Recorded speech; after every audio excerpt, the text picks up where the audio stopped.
Libertas Uruguay te propone escuchar la voz de nuestra República y nuestras libertades. Por CX30, Radio Nacional, preguntamos, investigamos y analizamos lo que pasa en nuestro país. Queremos saber en dónde estamos. Nuestra soberanía democrática está al mejor postor globalista. Libertas Uruguay te propone defenderla. www.libertas.uy. ¿En dónde estamos? De lunes a viernes, a partir de las 10 a.m. Guión y conducción, Rubén Muyano.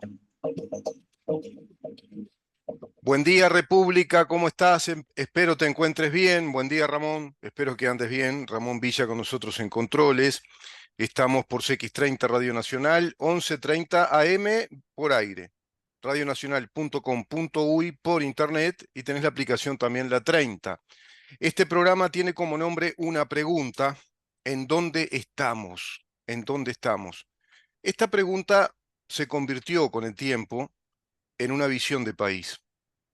Se convirtió, para los que nos siguen, para todos los que frecuentan el programa, para quien les habla, en parte sí, en parte ya venía con una visión de país. Pero es evidente que a medida que esta actividad profesional de comunicación, de periodismo de análisis, de periodismo de investigación, bueno, conlleva, uno va creciendo en esa perspectiva y en esa visión del país y del mundo. ¿Y en relación a qué? En relación a la organización de nuestra sociedad. ¿Cómo estamos organizados como sociedad? Porque de eso se trata cuando hablamos de un país. Decimos coloquialmente país. Somos un Estado. Ese es el término técnico. El Estado como una organización jurídica y política. Pero esa organización jurídica y política obedece a algo más grande. No nace así porque sí una organización jurídico-política. Nace de una concepción, de un concepto, de una filosofía. Nace entonces desde el cobijo o el universo filosófico que inspira a una nación como Estado, como una organización social desde un orden jurídico que tiene cometidos políticos, una visión política que proviene de una visión filosófica. Por lo tanto, una nación es un concepto, una nación es un ser creado precisamente para organizar a esa sociedad. No es simplemente un patrimonio, como el de las personas físicas individuales o las personas jurídicas individuales. Es mucho más que eso. Si bien tiene una fuerte organización empresarial el Estado, pero no en términos estrictamente económicos.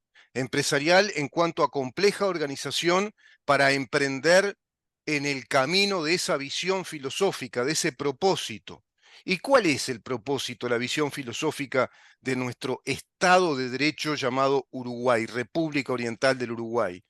Bueno, de acuerdo a lo que consigna nuestra ley suprema, por eso podemos decir que somos un orden jurídico, somos un todo, una organización social, un ser social también, una nación. ¿Por qué? Porque tenemos un documento que es nuestra ley suprema. Es el documento que dice cómo nos organizamos en el curso de la historia, no en un momento determinado, no cuando se nace y luego se cambia. Si eso pasara, cambia toda la nación, cambia el sentido histórico, la naturaleza de nuestro país, la naturaleza de nuestro Estado. Por eso tenemos una constitución, quiere decir que nos constituye como tales, nos constituye como una unidad nacional, una unidad territorial, una unidad jurídica, es decir, una unidad jurisdiccional. Se aplican las mismas leyes para cualesquiera de las personas que habitan en el territorio nacional.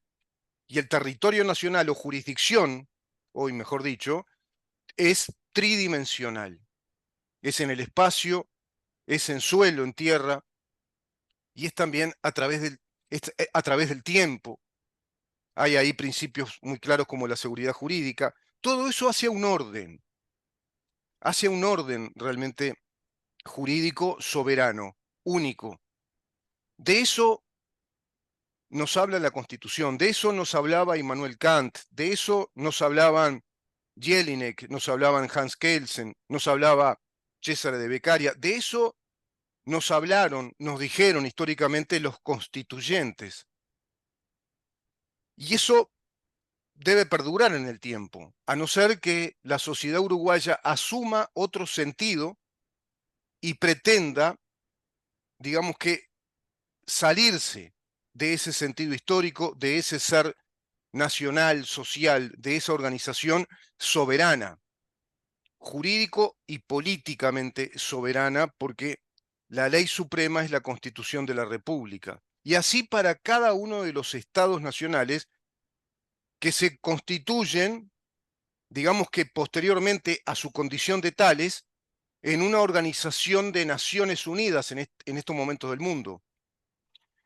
Pero lo cierto es que se están revirtiendo las cosas.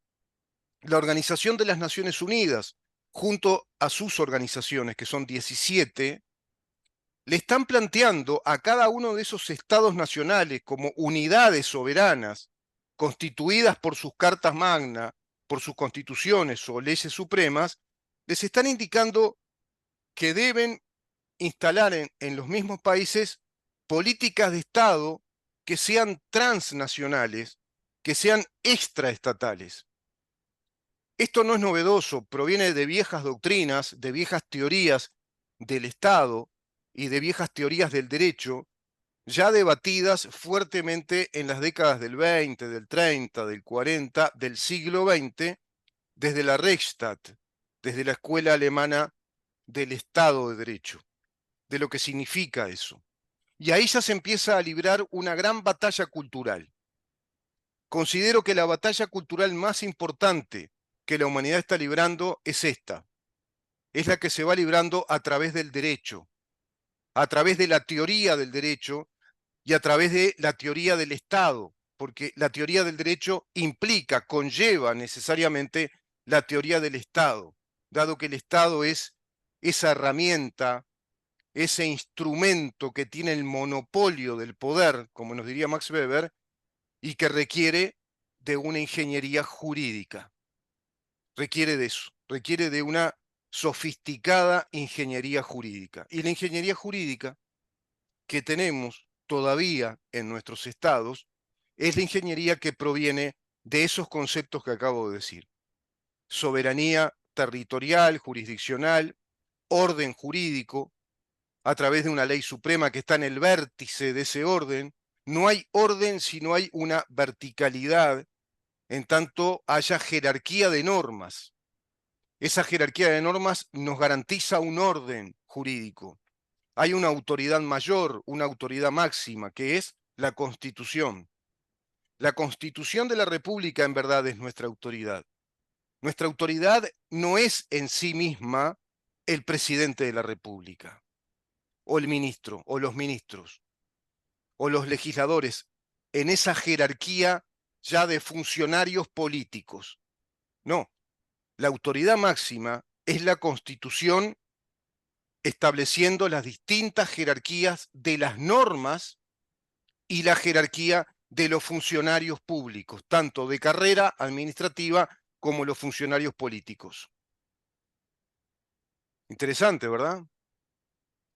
Esa autoridad mayor o máxima, esa ley suprema, que ya concebían los antiguos romanos construyendo la república, que les duró casi 400 años, y luego con el advenimiento de Julio César se modifica, asumiendo su naturaleza de dictator, de dictador, se convierte luego esa república en un imperio, en el imperator. Eso que ya habían construido los griegos anteriormente, eso que se insinuó en determinados momentos, inclusive en la Grecia clásica, eso que va a tomar fuerza en el Renacimiento, fundamentalmente siglo XVI en adelante, eso que le va a plantear a América, bueno, los distintos movimientos de emancipación de las coronas imperiales, eso que va a unir al mundo, globalizar de alguna manera en ese modelo de estados soberanos, con fuerza de jurisdicción en su territorio respecto a ese orden jurídico, cuya autoridad máxima es la ley suprema, la Carta Magna, la Constitución, la máxima declaración, es decir, el pacto original, el contrato fundacional de esa nación.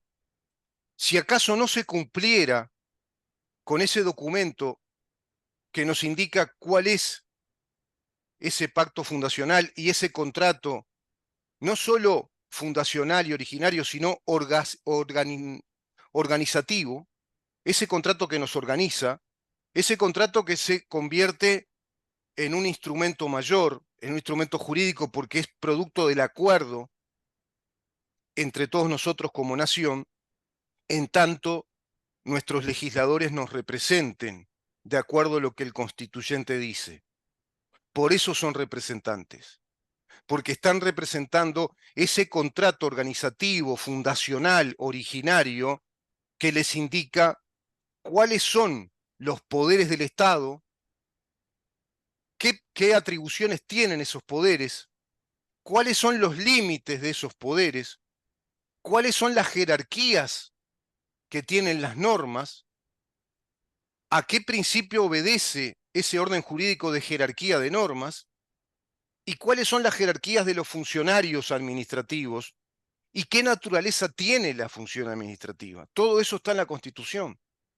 Todo eso lo dice la Constitución. ¿Qué pasaría si los legisladores, a medida que van legislando, desobedecen a la Constitución, no la escuchan y empiezan a legislar otro tipo de organización social?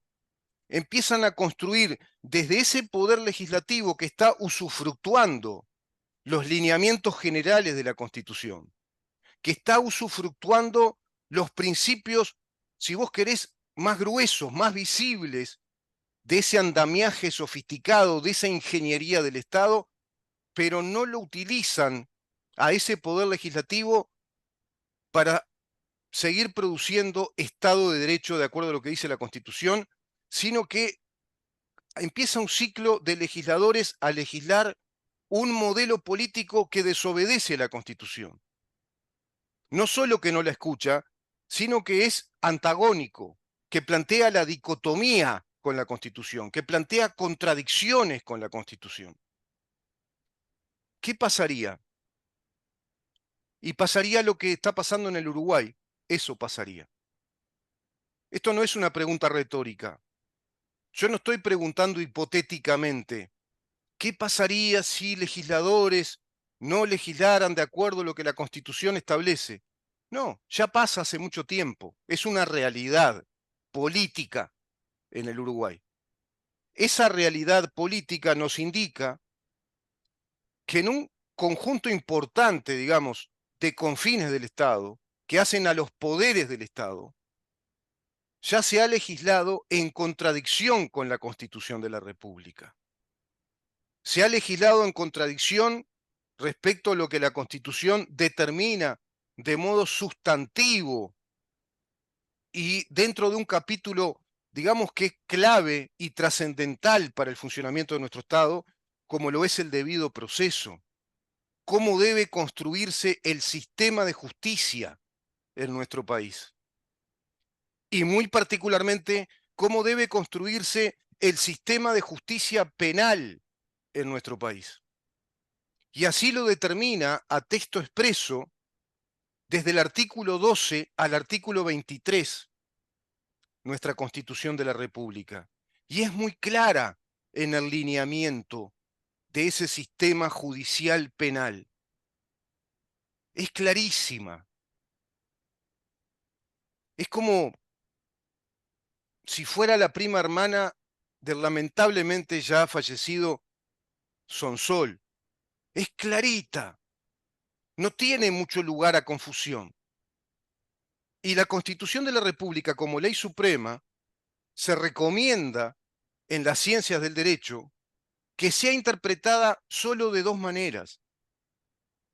De modo exegético, es decir, interpretando la literalidad de la Constitución bajo el principio de literalidad, que es un principio jurídico de interpretación de las normas, la exégesis, el sentido literal de lo que dice la Constitución, y por otro lado, bajo el sistema orgánico filosófico que el derecho debe tener como sistema interpretativo. Eso lo introdujo de modo brillante y aventajado Jelinek, otro gran jurista alemán que coincidía muchísimo con Hans Kelsen y con Kant, pero dijo, el derecho necesita lo que ya sabían los romanos como ciencia, necesita interpretar orgánica y filosóficamente a través de un sistema lógico-filosófico, no solo a una ley, la ley de alquileres, sino al sistema jurídico. No puede entrar en contradicción la ley de alquileres con los principios generales del Código Civil. No puede entrar en contradicción ni la ley de alquileres ni el Código Civil con la Constitución de la República. ¿Se entiende? Todo es un orden que está integrado de acuerdo a ese ordenador lógico, filosófico, que es la Constitución de la República. Una Constitución debe decir mucho hablando poco. Tiene que ser mejor que yo. Yo creo que hablo mucho y digo poco. La Constitución tiene que decir mucho hablando poco, como la Constitución de los Estados Unidos.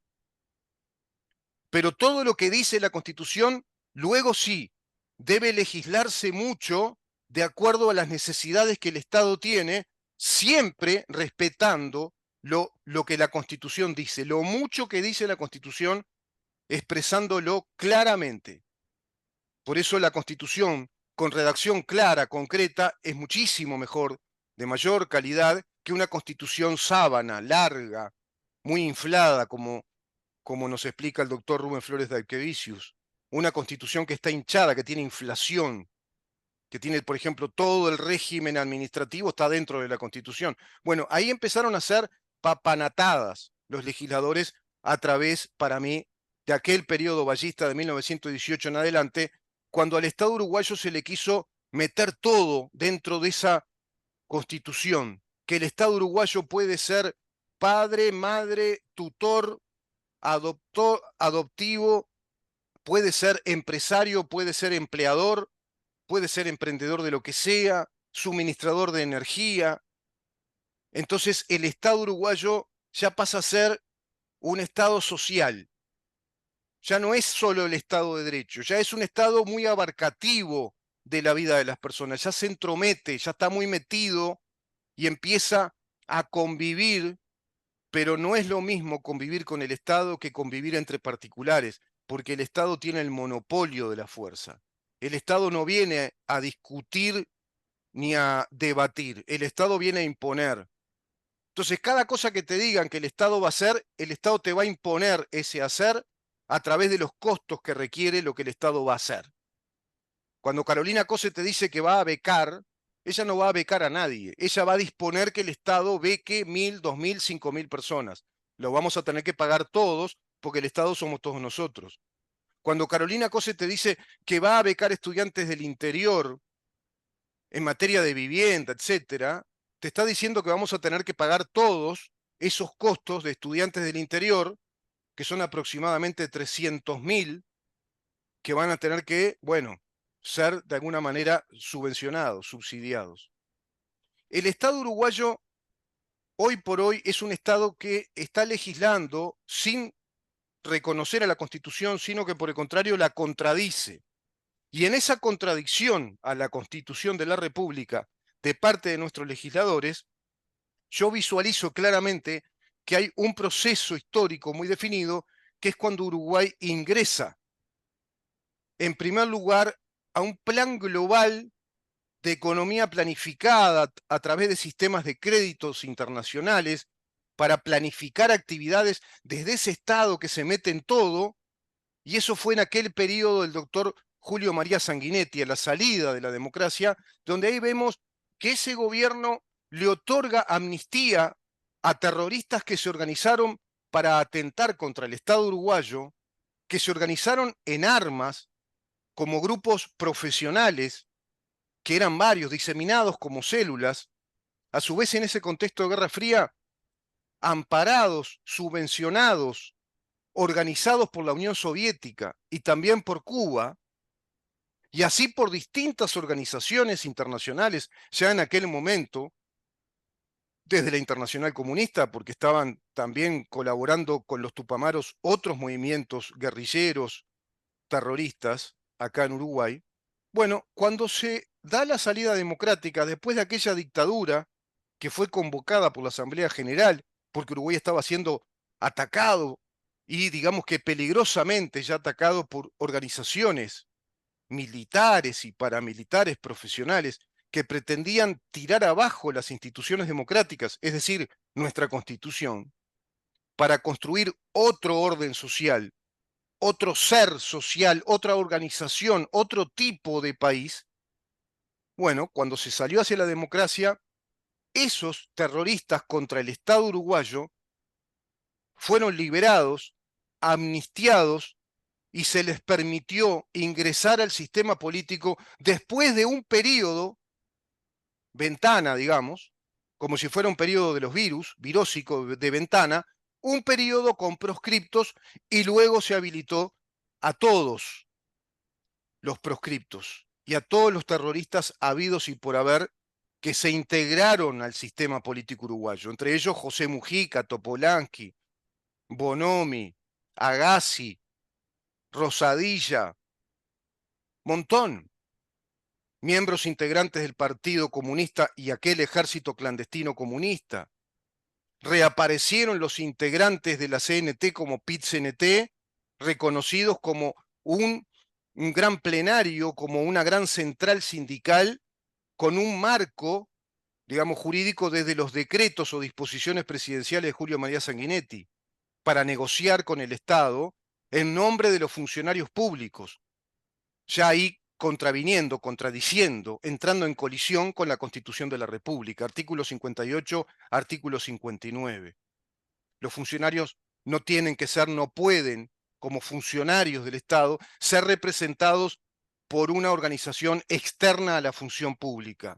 Y no pueden ejercer ningún tipo de actividad proselitista porque el funcionario es a la función pública. Se absorbe en la función y tiene además la responsabilidad de llevar adelante los cometidos bajo la subordinación directa, porque el Estado es piramidal. El Estado tiene el monopolio organizado de sus cometidos esenciales como política de Estado. Por lo tanto, los funcionarios públicos de carrera, los funcionarios administrativos, no pueden obedecer a ningún tipo de externalidad. Imagínense que muchísimo menos los funcionarios públicos que obedecen a los cometidos que son esenciales en nuestro Estado. Son los cometidos que le dan sustancia, que le dan razón de ser, que son los cometidos que solo el Estado puede tener, no pueden los particulares dedicarse a eso. ¿Cuáles son? La defensa nacional, el orden interno o el orden público interno, hoy llamado seguridad pública. No me gusta a mí eso de la seguridad pública, me gusta más el término orden interno público, el orden público interno, es decir, preservar ese orden interno que obedece a la Constitución y a nuestro orden jurídico, y por eso tenemos un sistema penal, judicial penal. Por lo tanto, el orden público interno, es decir, la policía, la defensa nacional. ¿Qué más? Legislar, llevar a cabo lo legislado, administrar el Estado, orientarlo en su administración en todos los órdenes, poder ejecutivo, integrar justicia, interpretar nuestro orden jurídico a través de los profesionales del derecho, a través de los científicos del derecho, técnicos que son los jueces, a través del Poder Judicial, que es el único poder que por Constitución tiene la potestad, la atribución, es decir, es el único, es exclusiva de qué? De administrar justicia, de integrar nuestro derecho en esa administración de justicia. Integrar quiere decir interpretar la norma. Los jueces no crean derecho. Los jueces interpretan, son como el médico que interpreta cuando nos hacen un diagnóstico en qué estado de salud estamos. Los médicos no crean salud, interpretan, mejoran las condiciones de salud, remiten enfermedades. Lo mismo hacen los jueces. Por eso siempre les dije que el Poder Judicial es el hospital del Estado. El Poder Judicial en cualesquiera de los órdenes judiciales, pero máxime en el orden penal, es el hospital del Estado. Y en ese hospital tienen que estar los mejores médicos y que brinden todas las garantías a los enfermos que están en ese hospital. Eso se llama debido proceso Poder Judicial. En el año 2017 Uruguay contradijo todo esto que acabo de decir, que no digo yo, que dice la Constitución, y formula un sistema fiscal acusatorio. Un sistema fiscal acusatorio adversarial, por si fuera poco. Es decir, que el Estado a través de sus fiscales, que los fiscales son los abogados del Estado que están entrenados, preparados para qué, para acusar, para investigar y acusar, y es correcto que así sea, porque esa es una función específica que el Estado tiene dentro del Poder Ejecutivo. Bueno, ahora esa función específica que está en el Poder Ejecutivo, según la Constitución y según nuestros principales códigos, ahora se convirtió en función judicial. Reúnen los fiscales la función ejecutiva de investigar y acusar con la función judicial de consumar la primer gran etapa de nuestro sistema judicial penal. Son los fiscales los que absorben las denuncias penales, toman esas denuncias y deciden si van a llevar adelante la investigación de esa denuncia o no.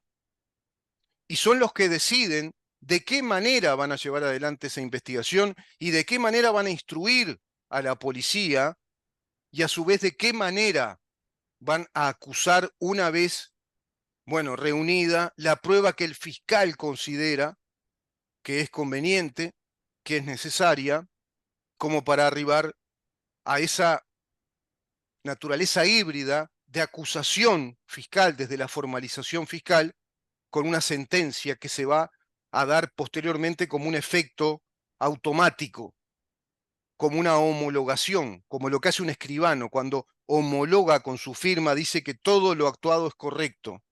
Eso hace un juez hoy en este sistema fiscal. Todos los legisladores, porque eso fue por mayorías especiales, porque vos para derogar un código y poner otro en su lugar tenés que tener mayorías muy calificadas. Bueno, todo eso nos dice que el sistema político legislativo de Uruguay es culpable de esa desobediencia de la Constitución, pero no solo la desobedecen, al desobedecerla la contradicen, porque no queda otra opción. Si vos desobedecés la Constitución, que es el ordenador mayor de nuestro sistema jurídico, ¿qué consecuencia trae aparejada? La contradicción, la colisión con nuestra Constitución. Bueno, ¿qué hace el marxismo? Eso. Entra en colisión, en disputa, entra permanentemente, busca la confrontación, busca el conflicto. Todo esto que yo acabo de decir, que quizá parezca complejo, es una de las grandes batallas culturales contra el marxismo cultural. Todo esto que acabo de decir es marxismo cultural en las estrategias de contradicción, de conflicto contra nuestro orden interno. Y hoy, todos los que están bajo la amnistía, todos los que están con pensiones vitalicias, con ley de nietos, todos los que son legisladores, desde las huestes del Frente Amplio, que es Partido Comunista del Uruguay, más todos los que trabajan, digamos que como columnas muy unidas dentro del PCNT, Partido Comunista del Uruguay, todo eso en su conjunto es hoy por hoy la revolución marxista desde las estrategias del marxismo cultural. Porque parece que cuando uno dice marxismo cultural, es otra cosa, ya no es aquel marxismo-leninismo. No, es lo mismo. Lo único que acá se está planteando es la estrategia que formuló Antonio Gramsci, ir por el lado de la cultura y la educación, y el resto viene por añadidura, decía Antonio Gramsci.